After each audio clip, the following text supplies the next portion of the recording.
Good afternoon. Haven't done a repair video in a while. I'm gonna do one this afternoon. Today is June the 10th.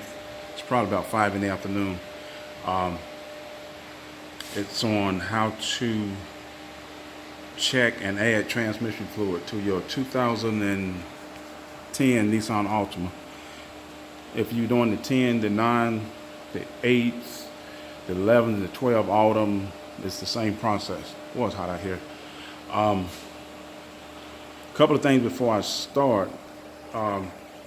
They use a special type transmission fluid. Let's see. It uses a special type transmission fluid, the Transmax CV, and the CV stands for constantly variable transmission fluid. It's an all synthetic transmission fluid, and if you put any other kind of transmission fluid in there, you're going to ruin the transmission. Also, one of the other steps that they put in to keep the average person from adding transmission fluid to it is this is the dipstick for it right here. You can see that. And what they did was they put a lock on it to where you can't pull this dipstick out.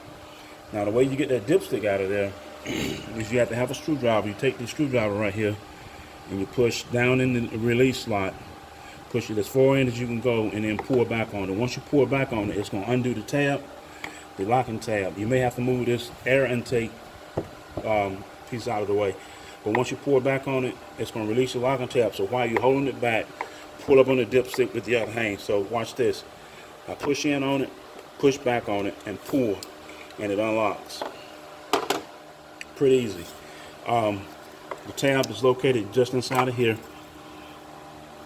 and I'm gonna check the fluid, add some transmission fluid, and go back and start it, let it get up to operating temperature again, check it again. Also, they not only put a lock on this so the average person couldn't do it.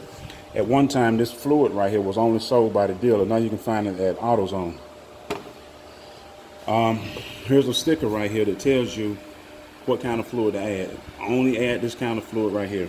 Anything else, you're gonna run that transmission. Let's see what else. Other than that, what I'm gonna do now is I'm gonna pause it for a second and get everything set up and come back. Where is the pause button? Okay, I'm back. I started the vehicle up, ran it. It looks like it might be just shy of a quart low. So I'm gonna try and do this with one hand.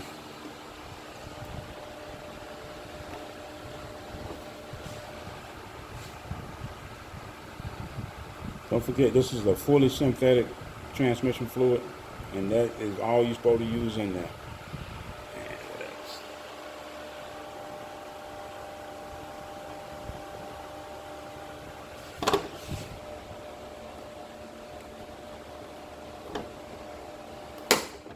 What's going to happen now? Check it.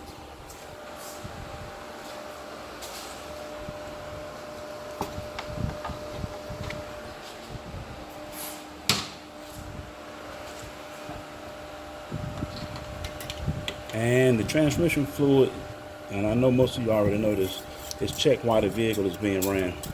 Once you get it up to operating temperature, it should be sufficient. I already know it's pretty much already up to operating temperature. So, only thing I'm gonna do is start it up and recheck the fluid.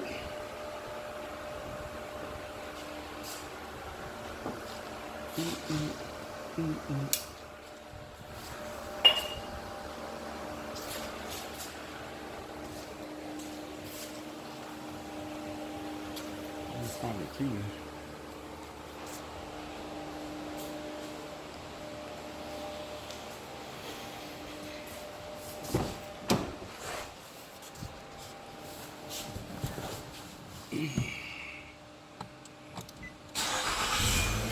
And one of the things I always do, and it's probably not even required no more, is go through all the ranges.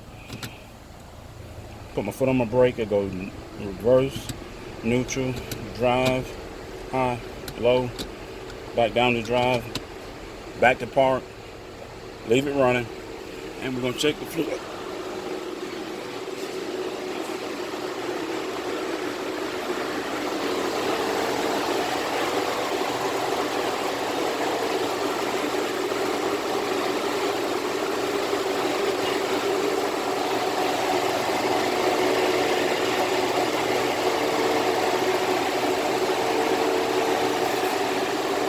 I'm trying to do this with one hand, so you have to bear with me a little bit there.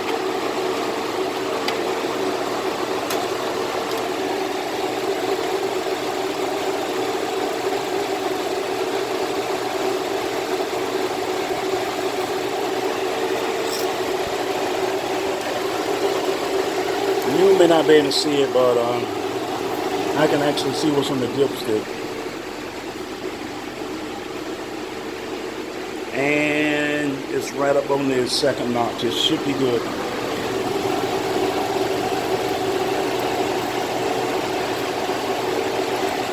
And I'll tell you something else I did. I don't recommend it for everybody, but that little notch in here, inside of here, I went and filed that notch down. So the next time I get ready to check it, I don't have to have a screwdriver.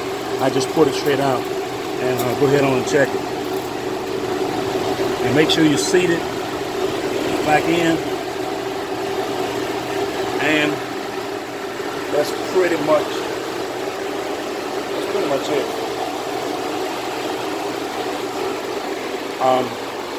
So that's how to get the dipstick off, what kind of fluid to add, how to add it, how to check it.